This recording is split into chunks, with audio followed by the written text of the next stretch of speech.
بسم اللہ الرحمن الرحیم۔ السلام علیکم۔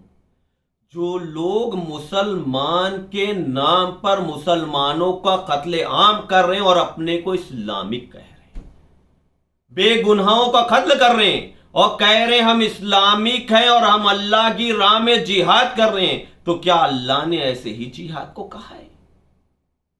یعنی وہ جہاد جو عمل کرو اور دوسرا تمہارے عمل سے کچھ سیکھے، وہ سب سے بڑا جہاد ہے۔ اللہ نے اپنی کتاب میں ایک انسان کو جس نے قتل کیا کہہ رہا ہے، اس نے ساری انسانیت کو قتل کر دیا۔ یعنی مسلمان بھی نہیں، صرف انسان کو قتل کیا، اور جس نے ایک انسان کو بچا لیا اس نے ساری انسانیت کو بچا لیا۔ یعنی انسان کی جان بچانا سب سے بڑی عبادت ہے، اور بے گناہ لوگوں کو قتل عام کر رہے ہیں اسلام کے نام پر، جبکہ اللہ فرما رہا ہے کہ دوسرے کی جان بچاؤ۔ ہمارا اسلام یہی سکھلاتا ہے۔ وہی لوگ جو قتل عام کر رہے ہیں وہی کہہ رہے ہیں کہ قیامت کے دن اللہ چاہے گا تو یزید کو بھی معاف کر دے گا۔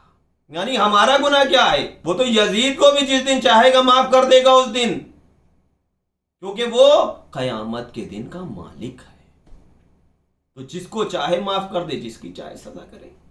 بے شک اللہ جس کو چاہے معاف کر دے۔ جناب عیسیٰ یہی کہہ رہے ہیں کہ پروردگار اس دن تو جس کو معاف کر دے گا تو کوئی تیرا ہاتھ پکڑ نہیں پائے گا، اور جس کی تو سزا کرے گا کوئی روک نہیں پائے گا۔ مگر وہ اپنی کتاب میں کیا کہہ رہا ہے ہمیں یہ دیکھنا ہے۔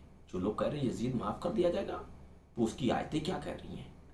وہ یہ کہہ رہا ہے کسی ایماندار کو یہ جائز نہیں ہے کہ کسی مومن کو جان بوجھ کر مار دے، مگر دھوکے سے قتل ہو جائے تو اور بات ہے، مگر دھوکے سے بھی اگر قتل ہو گیا تو اس کا کفارہ ہے ایک غلام کا آزاد کرانا ہے، اور اس جس کو قتل ہوا ہے اس کے گھر والوں کو خوبہ دینا۔ جو وہ شرط رکھیں گے وہ آپ کو پوری کرنا ہے، چاہے وہ گھر والے معاف کر دیں الگ بات ہے۔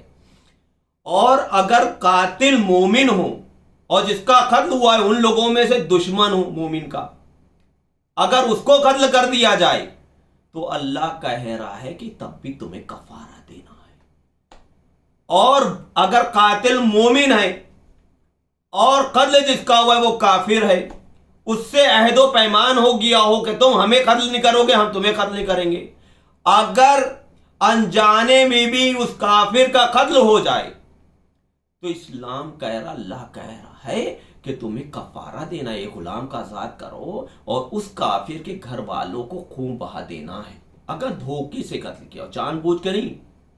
اور اگر اب کہہ رہا ہے اور اگر کسی مومن کو جان بوجھ کر مار دیا جائے، مومن کے لیے کہہ رہا ہے جان بوجھ کر مار دیا جائے تو پھر کفارہ وغیرہ کچھ نہیں ہے، اس کی سزا صرف جہنم ہے، اور وہ ہمیشہ جہنم میں رہے گا۔ یعنی کفارہ یہاں ختم ہو گیا جہاں کوئی مومن کو جان سے مارا جائے۔ تو ذرا بولو